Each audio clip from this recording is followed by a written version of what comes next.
Take out your bank card and look at the back of it. That dark brown band along the top edge is the oldest piece of technology you carry, and for about 30 years, it was the reason a stranger could empty your account without ever meeting you. The FBI still puts the cost of that one trick in the United States alone at more than $1 billion a year. Not a historical figure. This year. Card skimming is not a solved problem in most of the world. But here is the part that should annoy you. It is very nearly solved in some countries, including this one, and the fix was not clever, and it was not expensive, and it happened over a decade ago. In the next half hour, exactly what a skimmer reads, why the chip on your card broke the business model, why the attack came back in a thinner form, and where the real hole is. And by the end, you will know the one question to ask your own bank. The question that decides whether your card can still be copied at all.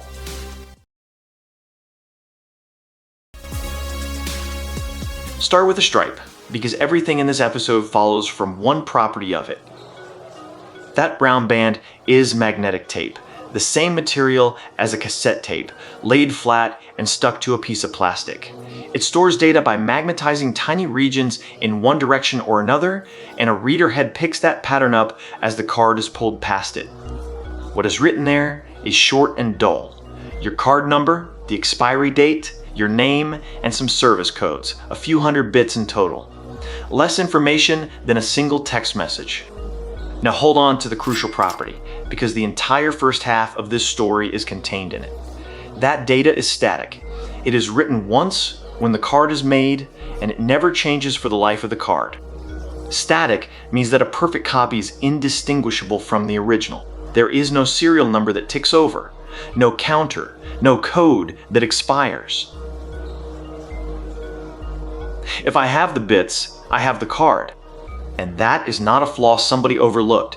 It is a design decision from the 1960s when the problem being solved was mechanical reliability in a world with no networks. A machine had to read a card while completely offline.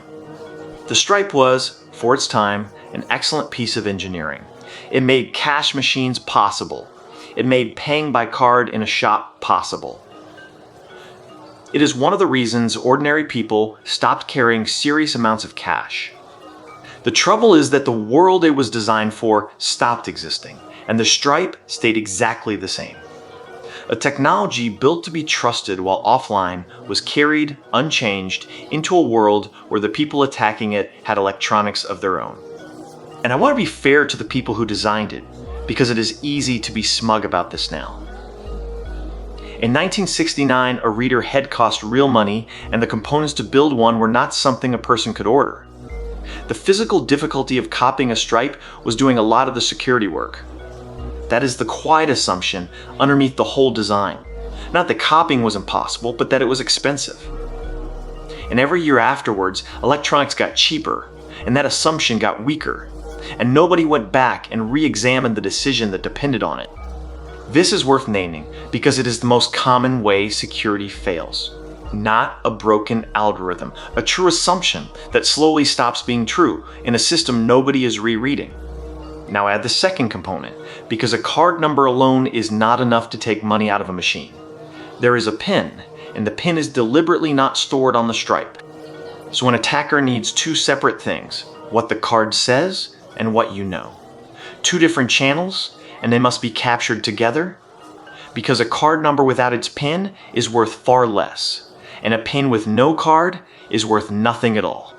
Everything you have ever read about a skimming device is really about that one problem. How do you capture both halves at the same time from the same person, without either the customer or the bank noticing?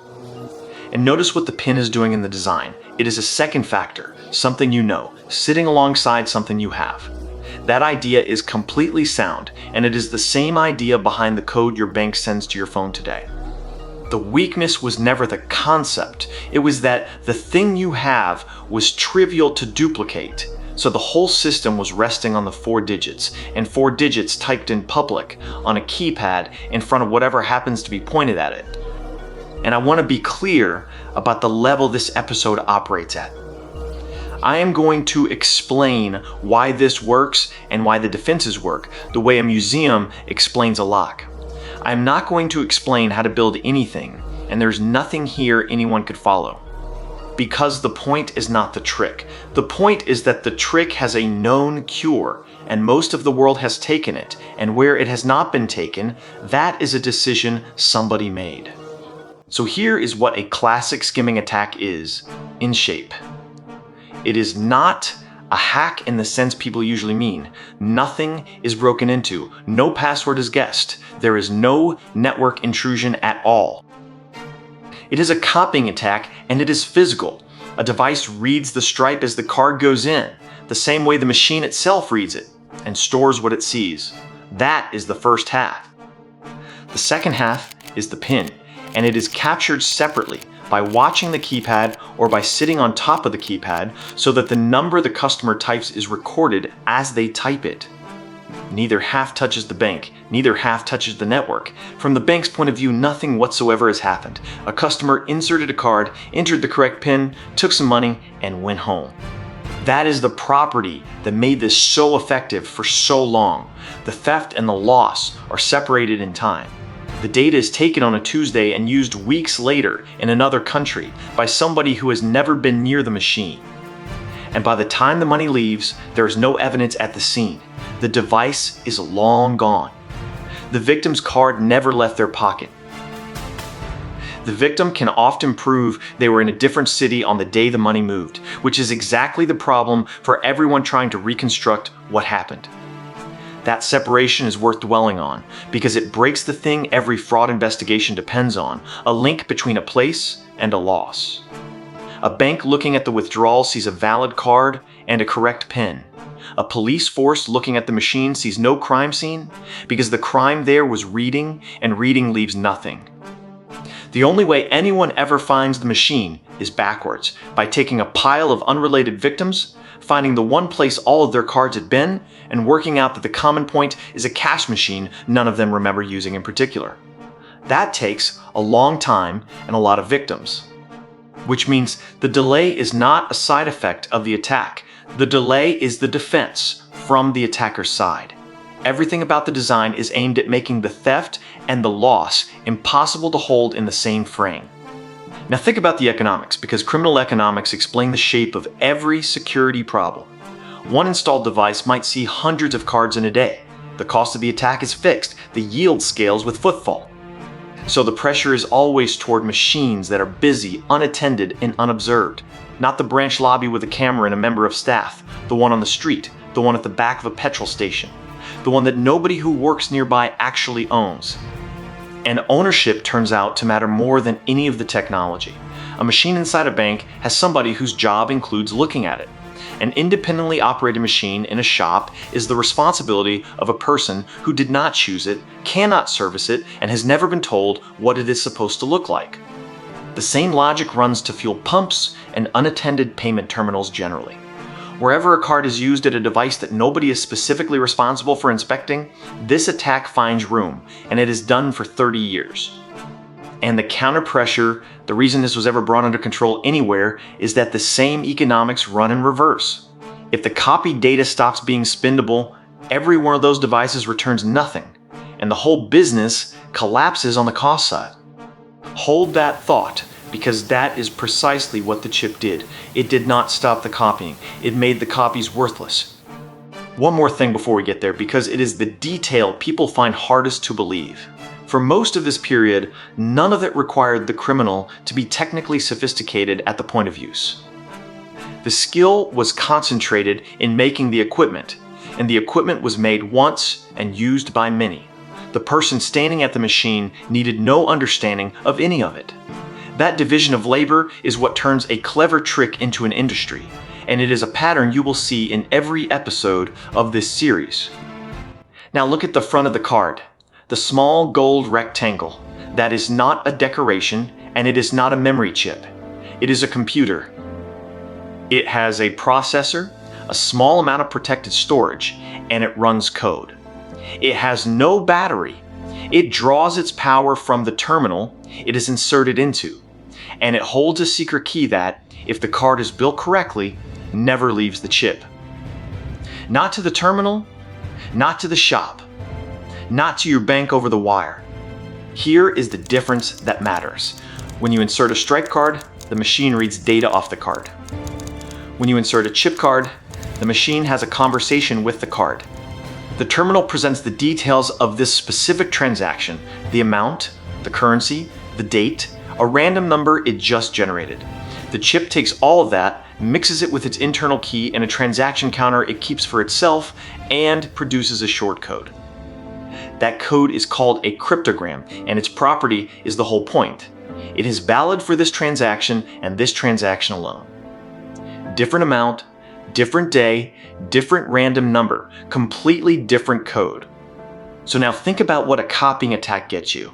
You can record the entire conversation between the chip and the terminal perfectly, and what you have is the answer to a question that will never be asked again. It is like recording somebody's answer to a security question that changes every time. The answer is genuine. It is also useless, because tomorrow the question is different, and only the chip can produce tomorrow's answer. And the reason only the chip can produce it is that the key stayed inside the chip. A copy of the conversation does not contain the key. To make a working duplicate, you would have to extract a secret from inside a tamper-resistant processor, which is a different order of problem entirely from sticking a reader on a slot. There is also a counter inside the chip that increments with every transaction, and the bank watches it. So even a perfectly replayed message arrives carrying a number the bank has already seen, from a card that is supposedly not moved on. Replay is not just useless, it is visible. This is a genuinely elegant piece of engineering, and it deserves more credit than it gets. The card in your pocket performs a cryptographic operation, powered by the machine it is talking to, in well under a second, for a manufacturing cost of a few cents, hundreds of millions of times a day. And it was not invented in a panic. The specification behind it, the one every bank card in the world now follows, was worked out by the card networks in the 1990s, years before the fraud numbers made it urgent. The fix existed long before it was deployed. That is why the industry moved. Not because chips are fashionable, but because the chip changes what a copy is worth. Copy a stripe, and you have a card. Copy a chip transaction, and you have a souvenir. And notice which problem the chip did not solve. It did not stop anyone reading your card number. It did not encrypt your name. It did not make the plastic harder to steal. It removed the value of the copy. In security, that is very often the strongest move available. Not preventing the theft, but making the stolen thing worthless. You will see the same idea everywhere once you have the shape of it. A password can be stolen. A code that expires in 30 seconds mostly cannot be reused. A door key can be copied. A hotel card that stops working on Thursday is a much smaller prize. Devaluing the loot is almost always cheaper than guarding every door, and it fails more gracefully. If a guard fails, everything behind it is exposed. If devaluation fails, the attacker has to do the whole job again for every single transaction. Which is why what happened next is so instructive. The attack did not stop. It adapted. And it adapted into a much weaker form for reasons that are worth understanding properly. The chip conversation happens through the metal contacts on the card inside the slot, which means it can be listened to if something is sitting in the slot between the card and the reader. That is what skimming is. A very thin device, thin enough to sit in a card slot without stopping a card going in, positioned to observe the exchange between chip and terminal. And there is a related family, devices placed far enough inside the mechanism that nothing is visible at the mouth of the slot at all, which defeats the advice everybody was given for a decade, which was to look at the machine and wiggle the parts you can see. So the attack surface never really closed. It got thinner and it moved deeper. That is the part of this story that gets sold as alarming, and up to a point it is. And it does change the physical defense, honestly.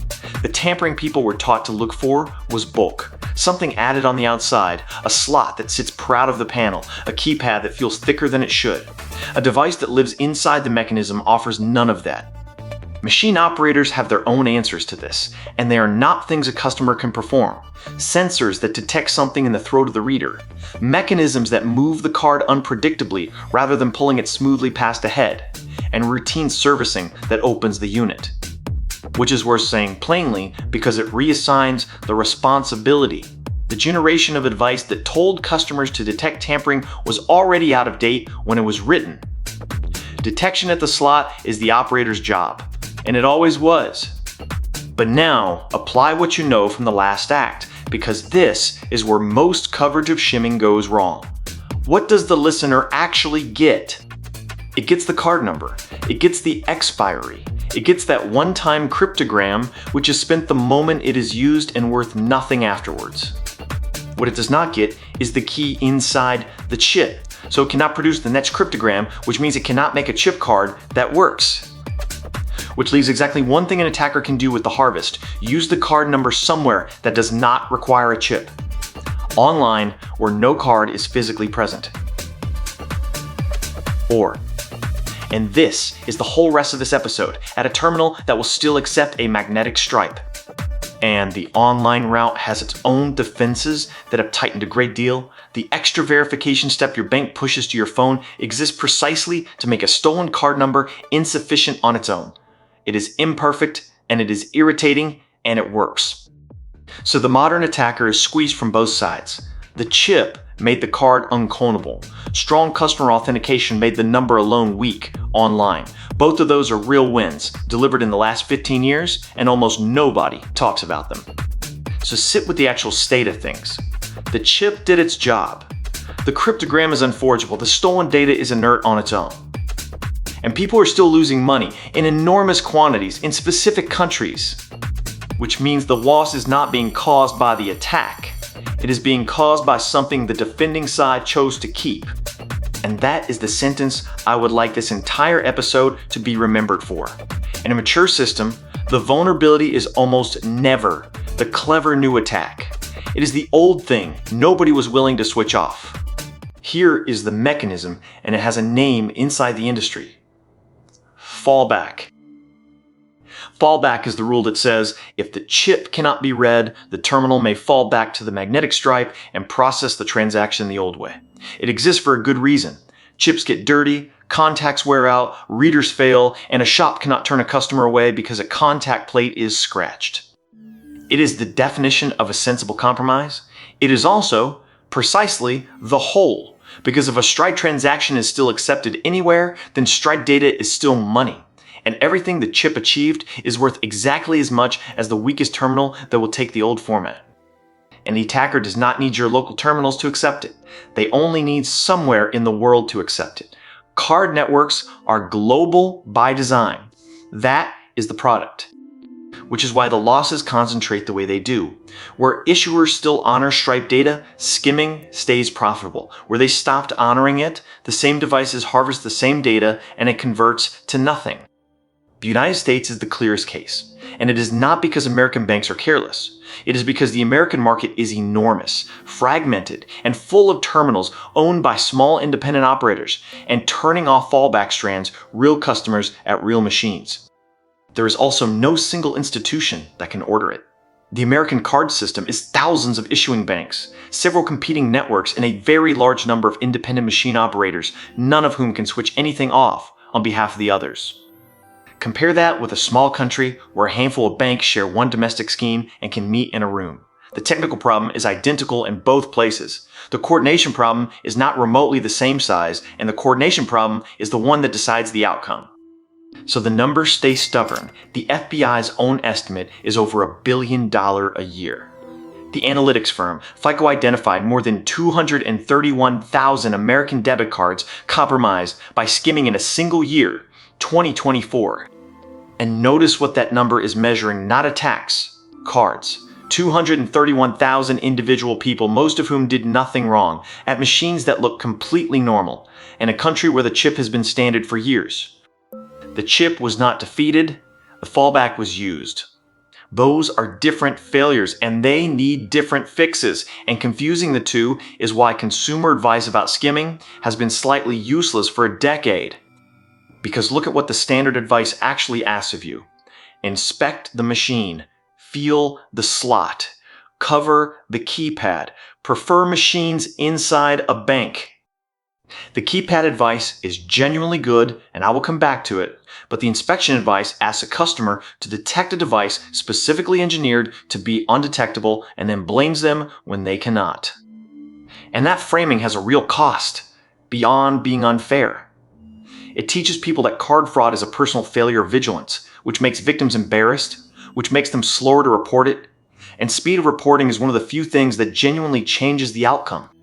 It also aims all the public attention at the one part of the chain that cannot be fixed by the person being addressed. Nobody was ever going to inspect their way out of this. The people who solved it did not solve it with better looking. The defense that works is not at the machine. It is at the issuer in a rule about which transactions are allowed to exist at all. And we know it works because there is a country where they turned it off, and we can look at what happened to the numbers. Between roughly 2005 and 2012, the Netherlands had a serious, visible skimming problem. It was in the newspapers. It was on the machines. It was the ordinary background risk of using a card. And the response was not a public awareness campaign, and it was not a better sticker on the cash machine telling people to cover the keypad. The Dutch banking system completed its migration to the chip, and then it did the part that actually matters. It retired the domestic magnetic stripe scheme entirely in 2012. The old system was not deprecated or discouraged. It was switched off. And more than that, Dutch cards, along with cards from a group of other European countries, were issued so that the stripe was not usable in the places where the fraud was being converted. Banks in Austria, Belgium, Bulgaria, France, Germany, Italy, the Netherlands, and Switzerland moved to chip cards with no usable magnetic stripe on them.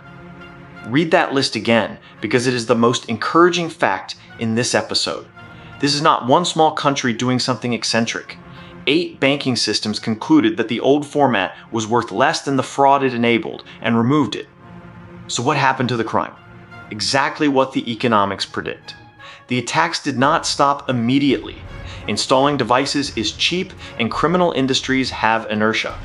Across Europe, the recorded number of skimming attacks actually went up in some years. And the losses fell anyway.